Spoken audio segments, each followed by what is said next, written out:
تو چلیں آج بات کرتے ہیں پاکستان کے خلائی سفر کی تاریخ کے ایک بالکل نئے اور بہت ہی دلچسپ باب پر۔ یہ ایک ایسا لمحہ ہے جو ملک کی سائنسی اور تکنیکی امنگوں کو ایک نئی بلندی پر لے جانے والا ہے۔ جی ہاں، تو سب سے بڑی خبر تو یہی ہے کہ پاکستان اب آفیشلی ان ملکوں کی لسٹ میں شامل ہو گیا ہے جو انسانوں کو خلا میں بھیجتے ہیں۔ یہ ایک بہت بڑی پیش رفت ہے جو پاکستان کو دنیا کے نقشے پر ایک اہم مقام دلائے گی۔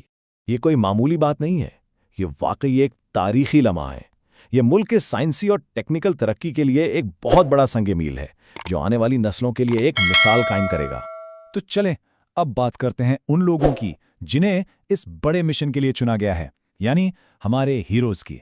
اس اہم مشن کے لیے ایک نہیں بلکہ دو بہترین خلاباز چنے گئے ہیں جو خلا میں پاکستان کی نمائندگی کریں گے اور ہمارا پرچم بلند کریں گے۔ یہ ان کی قابلیت اور محنت کا ایک بہت بڑا ثبوت ہے۔ اور یہ نام ہیں فام داؤد اور محمد ذیشان علی۔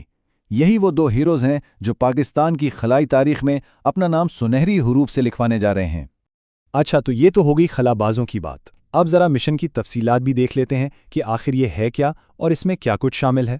تو یہ مشن اصل میں ایک کولیبوریٹو ایفرٹ ہے، یعنی پاکستان اور چین مل کر کام کر رہے ہیں۔ پاکستانی خلاباز چائنا کے اسپیس اسٹیشن پر ہونے والے آپریشنز کا حصہ بنیں گے۔ مطلب یہ کہ علم اور تجربے کے تبادلے کا ایک زبردست موقع ہے۔ اور ٹائم لائن بھی بہت دلچسپ ہے۔ ہمارے خلاباز تو اعلیٰ تربیت کے لیے پہلے ہی چین روانہ ہو چکے ہیں، جہاں وہ جدید ترین ٹیکنالوجی پر ٹریننگ لے رہے ہیں۔ اور جہاں تک لانچ کی بات ہے تو وہ 2026 کے آخر تک متوقع ہے، مطلب زیادہ دور نہیں۔ اچھا، ایک اور خاص بات یہ ہے کہ ہمارے ایک خلاباز کا رول ہوگا پیلوڈ ایکسپرٹ کا۔ اب یہ کیا ہوتا ہے؟ سادہ لفظوں میں ان کا کام سائنسی تجربات کے لیے جو سامان اور آلات ہوتے ہیں نا، ان کو سنبھالنا ہوتا ہے۔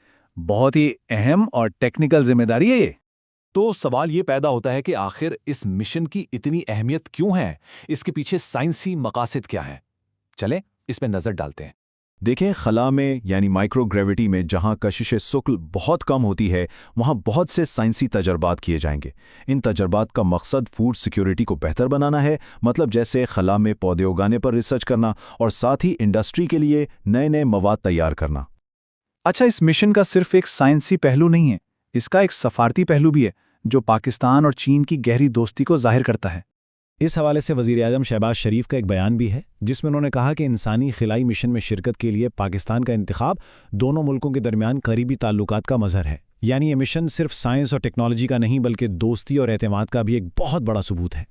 تو آخر میں ایک بڑا سوال ذہن میں آتا ہے، یہ مشن پاکستان میں سائنس اور ٹیکنالوجی کے مستقبل پر کیسے اثر انداز ہوگا؟ کیا یہ ایک نئے دور کی شروعات ہے؟ اس کا جواب تو خیر وقت ہی دے گا، لیکن ایک بات تو پکی ہے کہ پاکستان کا مستقبل اب ستاروں کی طرف دیکھ رہا ہے۔